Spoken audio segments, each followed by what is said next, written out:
जमात असहाब रोशन सितारे हैं। आसमान पर मौजूद सितारों की रोशनी कमोबेश है। यही मिसाल सहाबाए किराम रज़ियल्लाहु अन्हुम की है, लेकिन हैं सभी रोशन। इनमें सबसे नुमायां, सबसे रोशन और सबसे ताबनाक बहरहाल पहले 4 सहाबा ही हैं। यही पहले 4 सहाबा खुलफाए राशिदीन हैं। अशराए मुबश्शरा में भी सबसे पहले इन्हीं का नाम है। दुनिया में बहुत से लोगों को अजीबो गरीब खुसूसियात नसीब हुई। आदम अलैहिस्सलाम सबसे पहले इंसान हुए। अल्लाह ताला ने उन्हें माँ बाप के बगैर पैदा फरमाया। ईसा अलैहिस्सलाम बिन बाप के पैदा हुए। नूह अलैहिस्सलाम को 950 साल के करीब जिंदगी मिली। इब्राहिम अलैहिस्सलाम को आग में डाला गया, आग उन्हें जला न सकी। इस्माइल अलैहिस्सलाम के गले पर छुरी चलाई गई, गला न कटा। यूनुस अलैहिस्सलाम को मछली ने जिंदा निकला, फिर मछली के पेट से जिंदा निकल आए। मूसा अलैहिस्सलाम से कोहे तूर पर अल्लाह ताला ने कलाम फरमाया। नबी करीम सल्लल्लाहु अलैहि वसल्लम की तो हर बात ही अरफा व आला है। आसमानों की सैर की, खत्म नबूवत का ताज आपको पहनाया गया। आपकी उम्मत को ये इम्तियाज बख्शा गया कि आखिरी उम्मत करार पाई। इस आखिरी उम्मत में भी बहुत से अफराद अनोखी खुसूसियात वाले करार पाए। उनमें सबसे बुलंद दर्जा अबू बकर सिद्दीक रजी अल्लाह अन्हु का है। उनकी शान में अल्लाह ताला ने ये आयत नाजिल फरमाई, अगर तुम उनकी मदद न करो तो अल्लाह ही ने उनकी मदद की, उस वक्त जब उसे काफिरों ने देश से निकाल दिया था। 2 में से दूसरा जबकि वो दोनों गार में थे। जब ये अपने साथी से कह रहे थे कि गम न कर, अल्लाह हमारे साथ है। बस जनाब बारी ने अपनी तरफ से तस्कीन उस पर नाजिल फरमाकर उन लश्करों से उसकी मदद की जिन्हें तुमने देखा ही नहीं। उसने काफिरों की बात पस्त कर दी और बुलंद व अजीज तो अल्लाह का कलेमा ही है। अल्लाह गालिब है, हिकमत वाला है। तिरमिज़ी की एक रिवायत के अल्फाज ये हैं।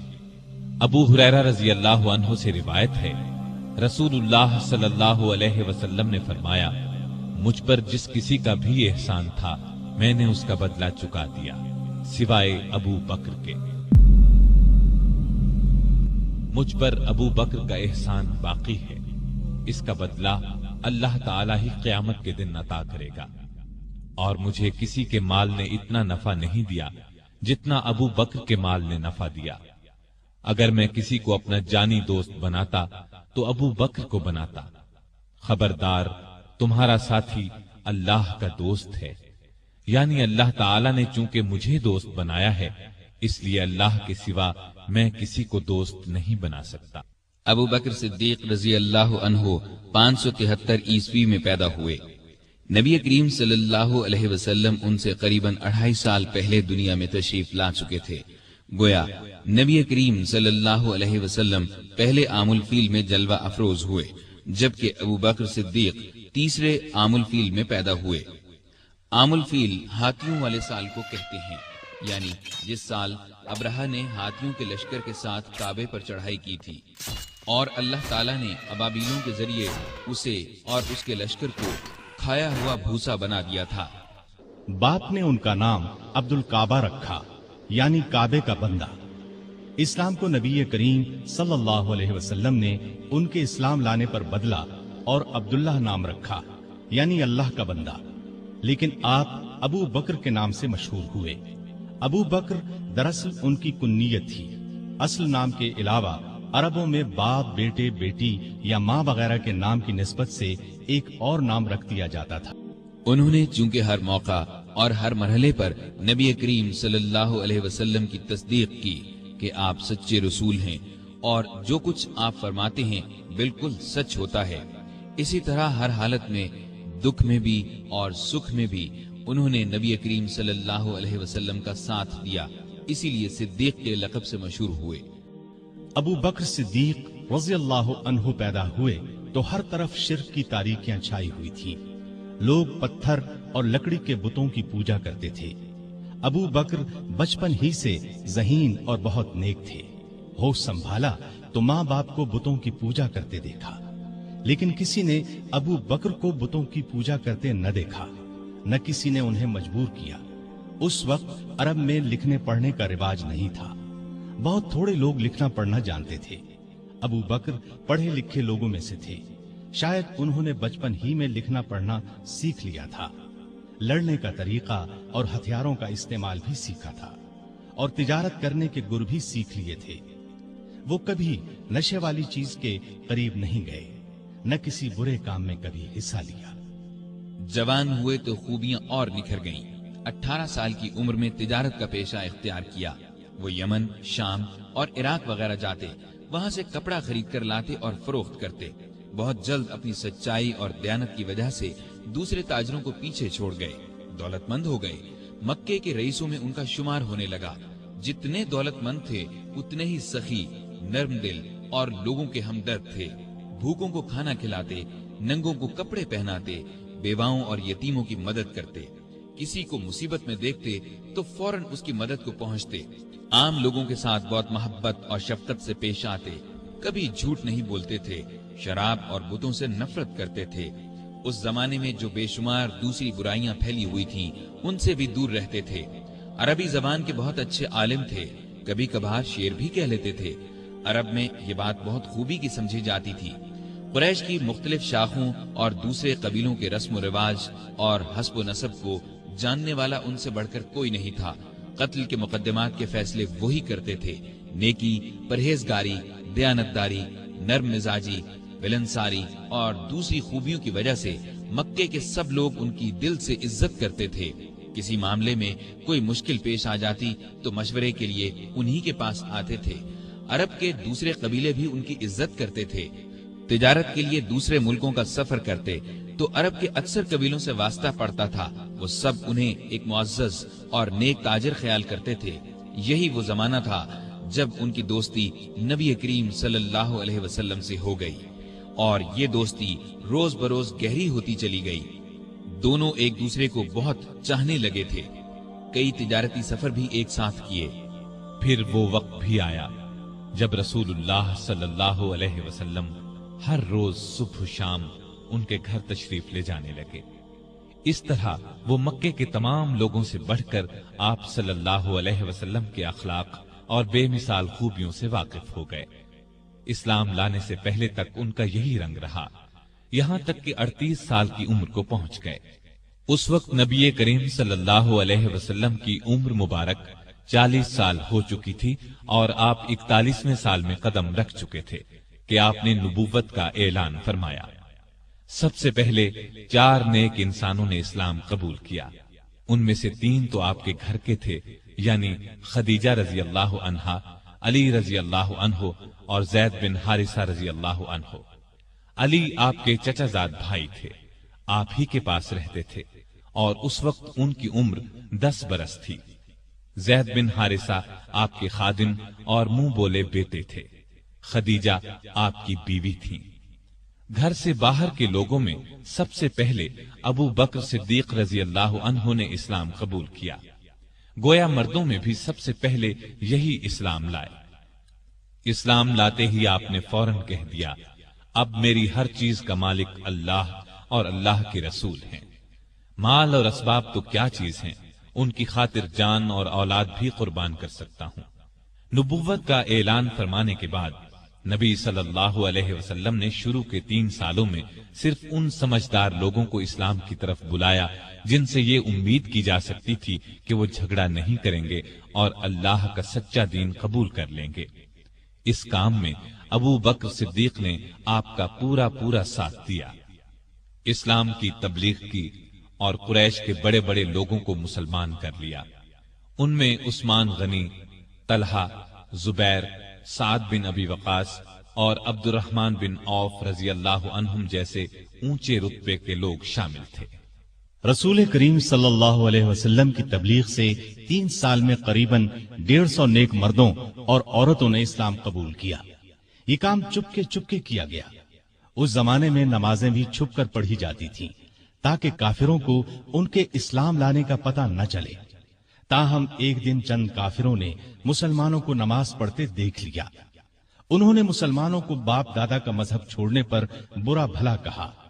नबी करीम सल्लल्लाहु अलैहि वसल्लम को खबर हुई तो आपने अपने प्यारे सहाबी अरकम बिन अबी अरकम रज़ियल्लाहु अन्हु के मकान को मुसलमानों के जमा होने और नमाज पढ़ने की जगह बना दिया। ये मकान सफा पहाड़ी के करीब था और बहुत महफूज था। काफिर उस पर आसानी से हमला नहीं कर सकते थे। नबुव्वत के चौथे साल अल्लाह ताला के हुक्म से आपने खुल्लम खुल्ला इस्लाम की तबलीग शुरू फरमाई। इस पर काफिर भड़क उठे, मुसलमानों को सताने लगे, उनके दुश्मन बन गए। मुसलमानों ने करीबन 9 साल जुल्म बर्दाश्त किए। इस्लाम लाने वालों की तादाद मुसलसल बढ़ती गई। अबू बकर रजी अल्लाह अन्हु ने भी इस्लाम की खातिर जुल्म बर्दाश्त किए, लेकिन बराबर इस्लाम की खिदमत में लगे रहे। आप सल्लल्लाहु अलैहि वसल्लम पर जान छिड़कते रहे। जिस वक्त उन्होंने इस्लाम कबूल किया, उनके पास 40,000 दिरहम थे। उनमें से अपने पास सिर्फ 5-6 हजार दिरहम रखकर बाकी सब गरीब मुसलमानों को काफरों के पंजे से छुड़ाने और इस्लाम की तरक्की के लिए खर्च कर डाले। अबू बकर रजी अल्लाह अन्हु की तबलीग से जिन लोगों ने इस्लाम कबूल किया, उनमें तलहा भी थे। ये अबू बकर रजी अल्लाह अन्हु के चचाजाद भाई थे। उनके इस्लाम लाने का हाल कुरैश के एक सरदार को मालूम हुआ। ये शख्स इस्लाम का सख्त दुश्मन था। उसने तलहा और अबू बकर रजी अल्लाह अन्हुमा को रस्सी से बांधकर खूब मारा पीटा, लेकिन ये इस्लाम पर कायम रहे। एक रोज नबी करीम सल्लल्लाहु अलैहि वसल्लम खाना काबा में तशरीफ ले गए। काफिरों ने आपको देखा तो जोश में आ गए, घेरे में ले लिया। अबू बकर को खबर हुई तो फौरन काबे पहुंचे और कुफ्फारे मक्का से कहा, तुम पर अफसोस है, तुम एक ऐसे शख्स को मारे डालते हो जो कहता है मेरा रब अल्लाह है, जबकि वो अल्लाह की साफ नजर आने वाली निशानियां लेकर तुम्हारे पास आया है। अबू बकर के ये अल्फाज सुनकर काफिरों ने रसूलुल्लाह को तो छोड़ दिया, सबने मिलकर उन पर हमला कर दिया और इतना मारा कि लहू लहान हो गए। ये मार खाते जाते थे और कहते जाते थे, ए इज्जत और शान वाले अल्लाह, तेरी जात बहुत बरकत वाली है। आखिर बेहोश होकर गिर पड़े। उनके कबीले वालों को पता चला तो दौड़े आए, उठाकर घर ले गए। आयशा रजी अल्लाह अन्हा फरमाती हैं कि अब्बा जान को जख्मी हालत में घर लाया गया तो हालत ये थी कि सर पर जिस जगह हाथ लगता वहां से बाल झड़ जाते। बहुत देर बाद उन्हें होश आया तो सबसे पहले उनकी जुबान से ये अल्फाज निकले, रसूलुल्लाह सल्लल्लाहु अलैहि वसल्लम का क्या हाल है। उस वक्त वहां कबीले के ऐसे लोग भी मौजूद थे जो इस्लाम नहीं लाए थे। उन्हें ये अल्फाज सुनकर बहुत गुस्सा आया। कहने लगे, तुम पर अफसोस है, इस हालत में भी मोहम्मद का ख्याल नहीं छोड़ते। जब ये लोग चले गए तो उन्होंने अपनी माँ से फिर वही सवाल पूछा। माँ ने कहा, मुझे उनका कुछ हाल मालूम नहीं। इस पर वो बोले, जाकर खत्ताब की बेटी उम्मे जमील से पूछें। उम्मे जमील का नाम फातिमा था। उमर फारूक रज़ियल्लाहु अन्हु की बहन थी। उस वक्त मुसलमान हो चुकी थी, लेकिन काफिरों से अपना इस्लाम छुपा रखा था। अबू बकर की वालिदा ने जाकर उनसे कहा, मेरा बेटा मोहम्मद का हाल पूछ रहा है। तो फातिमा उनके साथ उनके घर गईं। अबू बकर की हालत देखकर चीख पड़ी और बोली, अल्लाह की कसम, जिन लोगों ने आपके साथ ये सलूक किया है वो सख्त काफिर हैं, बुरे लोग हैं। मुझे उम्मीद है अल्लाह उनसे बदला जरूर लेगा। अबू बकर ने कहा, रसूलुल्लाह सल्लल्लाहु अलैहि वसल्लम का क्या हाल है। उम्मे जमील ने उनके कान में कहा, आपकी वालिदा सुन रही हैं। ये उन्होंने इसलिए कहा कि उनकी वालिदा उस वक्त तक ईमान नहीं लाई थी। इस पर वो बोले, तुम उनकी फिक्र न करो, उनसे कोई खतरा नहीं। तब उन्होंने बताया, नबी करीम सल्लल्लाहु अलैहि वसल्लम बिल्कुल खैरियत से हैं और दार अरकम में हैं। वो सुनकर बोले, अल्लाह की कसम, मैं उस वक्त तक कुछ खाऊंगा न पीऊंगा जब तक रसूलुल्लाह सल्लल्लाहु अलैहि वसल्लम को देख न लूंगा। आखिर रात की तारीकी में उम्मे जमील उन्हें रसूल करीम सल्लल्लाहु अलैहि वसल्लम के पास ले गई। आपने अबू बकर की हालत देखी तो आंखों में आंसू आ गए। आपने झुककर अबू बकर की पेशानी चूमी। इस मौका पर अबू बकर ने अपनी वालिदा के मुसलमान होने की ख्वाहिश जाहिर की। आप सल्लल्लाहु अलैहि वसल्लम ने दुआ की और वालिदा ने उसी वक्त इस्लाम कबूल कर लिया। इस वाक़े के बाद दोनों में मोहब्बत और बढ़ गई। इब्तदाई 3 सालों में कुछ इस्लाम लाने वाले ऐसे भी थे जो मक्के के काफिरों के गुलाम थे। उन काफिरों को जब अपने गुलामों के इस्लाम लाने का पता चला تو ان غریبوں پر ظلم کے پہاڑ توڑنے لگے۔ ابو بکر رضی اللہ عنہ کو جب ان پر مظالم کے بارے میں معلوم ہوا تو اپنی دولت خرچ کر کے ان غلاموں کو آزاد کروانے لگے۔ انہوں نے اپنے مال سے جن غلاموں کو آزاد کرایا ان کے نام یہ ہیں: بلال بن رباح رضی اللہ عنہ، یہ امیہ بن خلف کے غلام تھے۔ وہ انہیں تپتی ریت پر لٹاتا اور سینے پر پتھر کی سل رکھ دیتا تھا، لیکن یہ اللہ ایک ہے پکارتے رہتے۔ حمامہ رضی اللہ عنہا کو بھی آزاد کرایا۔ یہ بلال رضی اللہ عنہ کی والدہ تھی۔ عامر بن فہیرہ رضی اللہ عنہ طفیل بن حارث کے غلام تھے۔ ام یمس رضی اللہ عنہا قریش کے خاندان بنو زہرہ کی لونڈی تھی۔ کافر ان پر بہت ظلم کرتے تھے۔ ابو فکیہہ رضی اللہ عنہ بنو عبد الدار یا صفوان بن امیہ کے غلام تھے۔ انہیں بیڑیاں پہنا کر ریت پر اوندھا لٹایا جاتا تھا، کمر پر بھاری پتھر رکھا جاتا تھا۔ لہزیہ اور ان کی بیٹی لبینہ، زنیرہ، ان سب کو ابو بکر نے خرید کر آزاد کیا۔ ابو بکر رضی اللہ عنہ کے والد ابو قحافہ رضی اللہ عنہ اس وقت تک ایمان نہیں لائے تھے۔ بیٹے کو اس طرح دولت لٹاتے دیکھ کر ایک دن بولے: بیٹا، میں دیکھ رہا ہوں تم جن لوگوں کو آزاد کروانے پر پیسہ خرچ کر رہے ہو وہ بہت کمزور ہیں۔ تم مضبوط لوگوں کو آزاد کراتے تو وہ تمہارے کام آتے۔ اس پر ابو بکر نے جواب دیا: میں نے ان غریبوں کو اپنے فائدے کے لیے نہیں، اللہ کو راضی کرنے کے لیے آزاد کرایا ہے، وہی اس کا بدلہ دے گا۔ یہ بات سن کر ان کے والد خاموش ہو گئے۔ کافروں کا ظلم جب حد سے بڑھا تو نبی کریم صلی اللہ علیہ وسلم نے مسلمانوں کو حبشہ کی طرف ہجرت کرنے کا مشورہ دیا۔ کچھ مسلمان ہجرت کر گئے۔ ابو بکر نے بھی اپنا وطن چھوڑا، لیکن راستے میں قبیلہ قارہ کے سردار ربیہ بن رفیع ملے۔ وہ اپنی امان میں انہیں واپس مکے لے آئے، اس لیے کہ وہ ابو بکر کو بہت پسند کرتے تھے۔ مکے میں داخل ہو کر ربیہ نے اعلان کر دیا کہ ابو بکر ان کی پناہ میں ہیں۔ قریش نے اس شرط پر ان کی پناہ منظور کر لی کہ ابو بکر اپنے گھر کے اندر جس طرح چاہیں عبادت کریں، گھر سے باہر نہ کریں، نہ اونچی آواز سے قرآن پڑھیں۔ انہوں نے یہ بات مان لی، لیکن ان کا دل بہت نرم تھا۔ جب گھر میں قرآن پڑھتے تو بے اختیار رونے لگتے۔ ان کے رونے کی آواز سن کر لوگ گھروں سے نکل آتے، راستہ چلتے لوگ رک جاتے اور قرآن سننے لگتے۔ مکے کے کافروں نے جب یہ دیکھا تو ربیہ سے شکایت کی۔ ربیہ نے ان کی شکایت ابو بکر کے آگے رکھی۔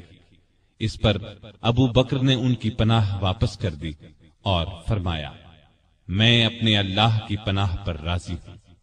ربیہ نے جا کر کفار سے کہا کہ ابو بکر نے میری پناہ واپس کر دی ہے، اب تم جانو وہ جانے۔ بعد میں یہ ربیہ بن رفیع مسلمان ہو گئے تھے۔ ان کی کنیت ابن دغینہ تھی۔ عرب کے مسلمان بہادروں میں ان کا شمار ہوا۔ اب ابو بکر رضی اللہ عنہ پہلے کی طرح اسلام کی تبلیغ کرنے لگے۔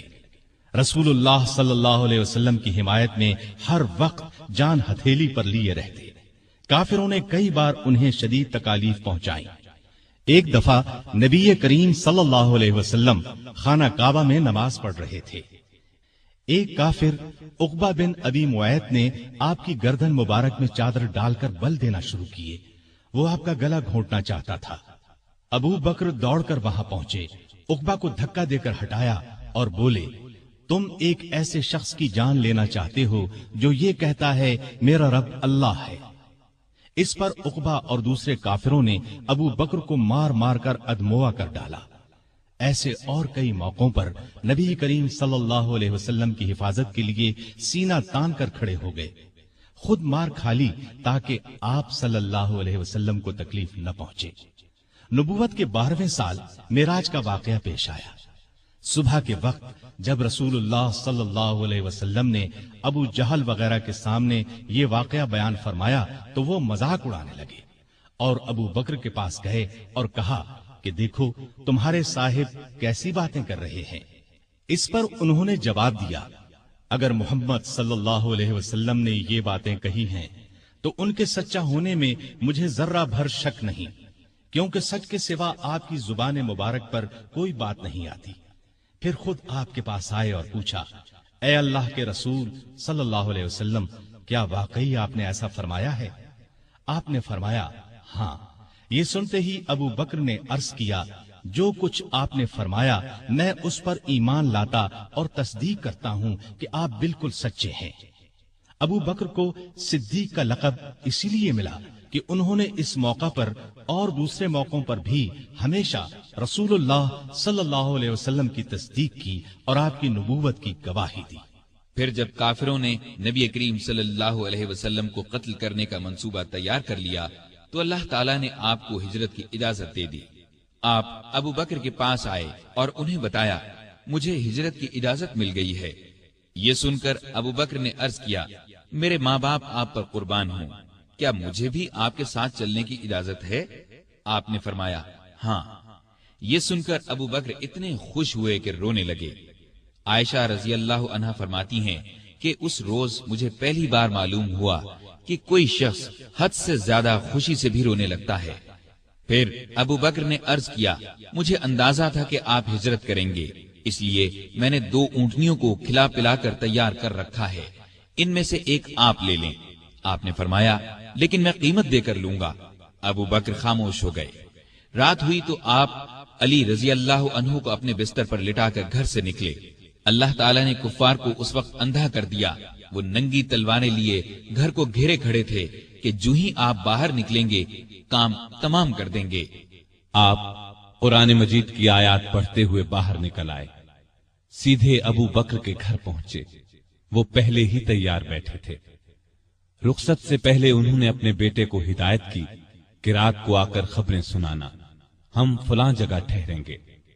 اپنے خادم عامر بن فہیرہ کو ہدایت دی کہ وہ روزانہ کی طرح بکریاں چرائے اور رات کو ان کا دودھ ہمیں دے جایا کرے۔ پھر ابو بکر گھر میں موجود تمام نقدی ساتھ لے کر نکل پڑے۔ راستے میں ابو بکر کبھی آپ کے آگے ہو جاتے اور کبھی پیچھے۔ آپ صلی اللہ علیہ وسلم نے وجہ پوچھی تو عرض کیا، جب مجھے خطرہ ہوتا ہے کہ آگے سے کوئی دشمن نہ آ جائے تو آپ کے آگے چلنے لگتا ہوں، پیچھے سے کوئی خطرہ محسوس کرتا ہوں تو پیچھے ہو جاتا ہوں۔ اس طرح دونوں غار ثور میں پہنچے۔ یہ مکے کے جنوب مشرق میں قریباً 5 کلومیٹر پر ہے۔ راستے میں زمین پتھریلی ہونے کی وجہ سے دونوں کے پاؤں زخمی ہو گئے۔ ابو بکر رضی اللہ عنہ آپ کی تکلیف برداشت نہ کر سکے۔ آپ صلی اللہ علیہ وسلم کو بمشکل اپنے ساتھ لے کر غار ثور جو بہت بلندی پر تھا پہنچے۔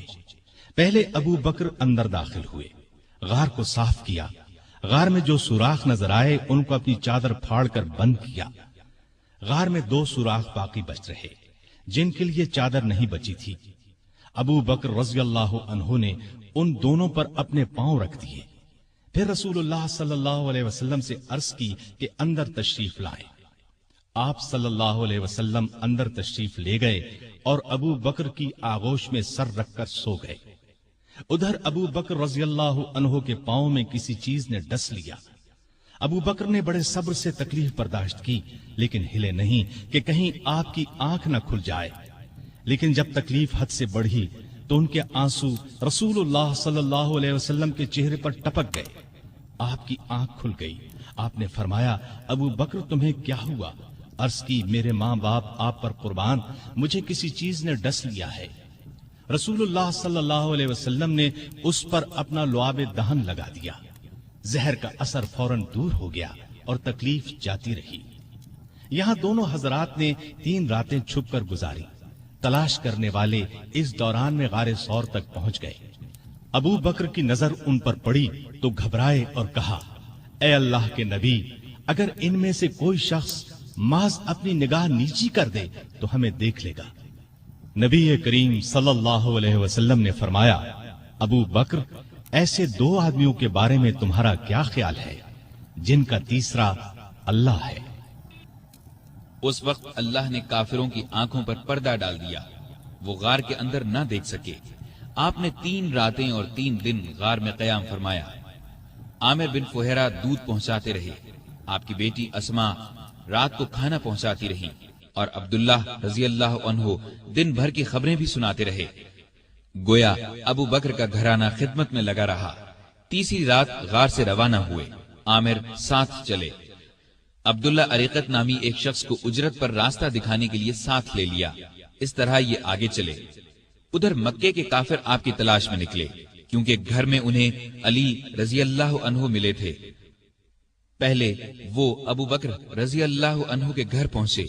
वो वहां ना मिले तो काफिरों ने ऐलान किया, जो शख्स मोहम्मद या अबू बकर को पकड़ कर लाएगा उसे हर एक के बदले 100 ऊंट इनाम में दिए जाएंगे। कबीला बनु मुदलज का सरदार सुराका ये ऐलान सुनकर हथियार लगाकर आपकी तलाश में घोड़े पर रवाना हुआ। ये बड़े डील डॉल का और बहादुर शख्स था। तलाश करते करते इन हजरात के नजदीक पहुंच गया, लेकिन घोड़े ने ठोकर खाई, जमीन पर गिरा, दोबारा सीधा हुआ, फिर गिरा। उधर अबू बकर मुड़ मुड़ कर उसकी तरफ देख रहे थे। बोले, ए अल्लाह के रसूल, हमारा पीछा करने वाला बहुत करीब आ गया है। इस पर नबी करीम सल्लल्लाहु अलैहि वसल्लम ने फरमाया, गम न कर, अल्लाह हमारे साथ है। इसके साथ ही सुराका का घोड़ा जमीन में धंस गया। ये देखकर वो पुकारा, मुझे मुआफ कर दीजिए, मैं आपको कोई तकलीफ नहीं पहुंचाऊंगा। आपने दुआ की, घोड़ा निकल आया। सुराका नजदीक आया, काफिरों के ऐलान के बारे में बताया। आपने उसे जाने की इजाजत दे दी और उससे कहा, हमारे बारे में किसी को न बताना। वो लौट गया और आप अपने साथी के साथ आगे रवाना हुए।